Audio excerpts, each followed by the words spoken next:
Hey there, everybody. It's your friend, your ally, the ever-loving Levite Lost, coming at you once again. And this time I have a back issue of Justice League, number 41 of the new DC Universe series.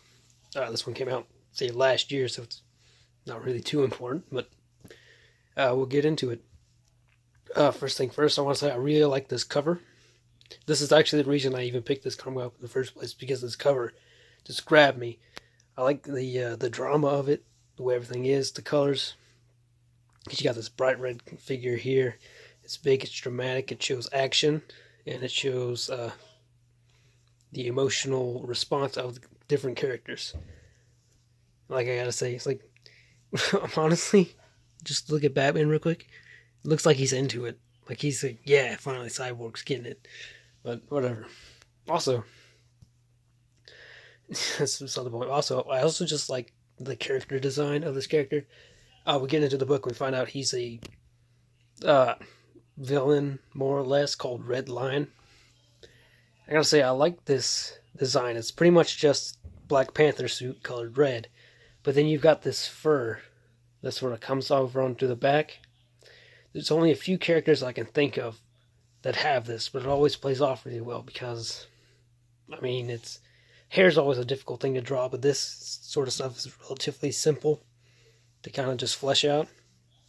And it adds a thing because when you have a lot of little things like this, like hair, it adds movement to the character when you draw it. Like when they're falling or running or something, you sweep that hair backwards, and it adds to the momentum of the character, what they're doing, just how they flow across the page and everything.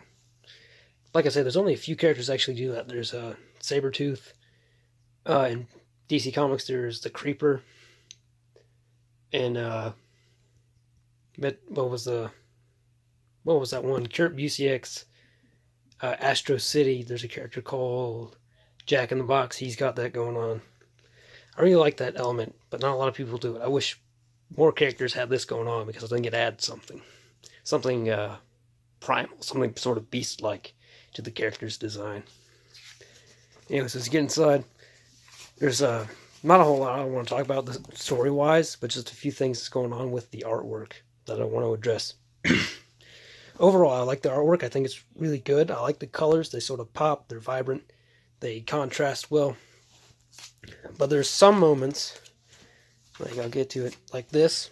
There's a lot of moments like this where you'll have heroic characters that are kind of far off in the panel. They look kind of small. And then the lighting will kind of make it hard to see them clearly.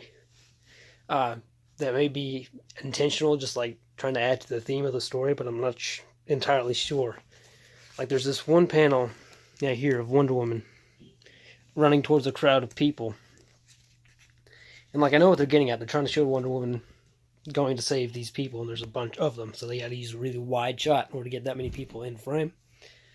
But I think they could have made Wonder Woman bigger in the panel, like have a close-up of her over off to the side, over here, like this third half of the panel. And then over on this side, you just show the crowd. And I think it would have been more dramatic that way.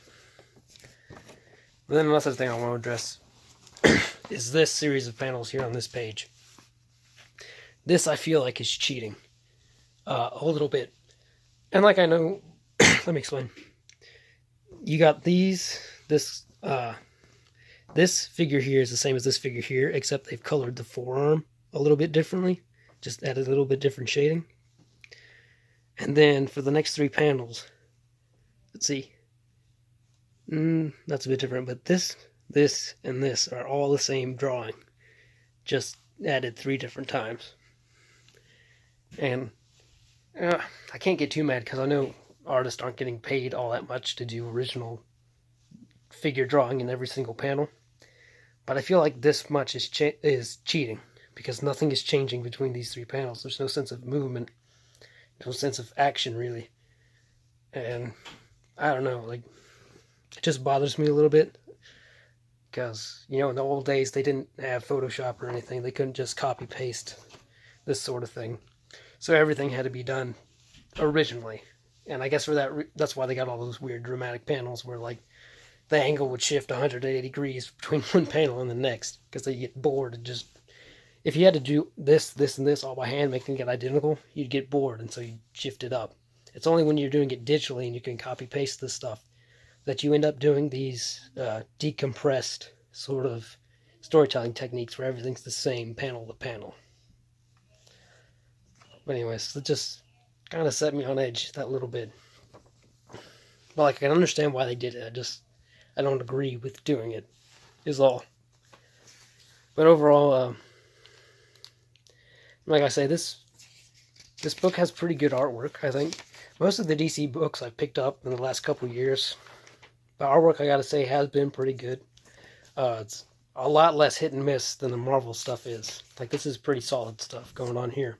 Especially with the coloring. I like the coloring in this book, as I've said. You got these moments here where the colors are very, very vibrant, easy to see, lots of contrast. And then go into things like this, it's a bit more dramatic, a lot more shadow and everything. Works very well. But honestly, I just wanted to address those few issues. I wouldn't worry about picking up this issue or anything. I don't think it's really all that important in the grand scheme of things. I don't think anyone really remembers it. The story's it's just a filler issue, to be honest. So, but anyways, that's all I have to say about that. So I'll talk to you next time. You're on Levite Lost.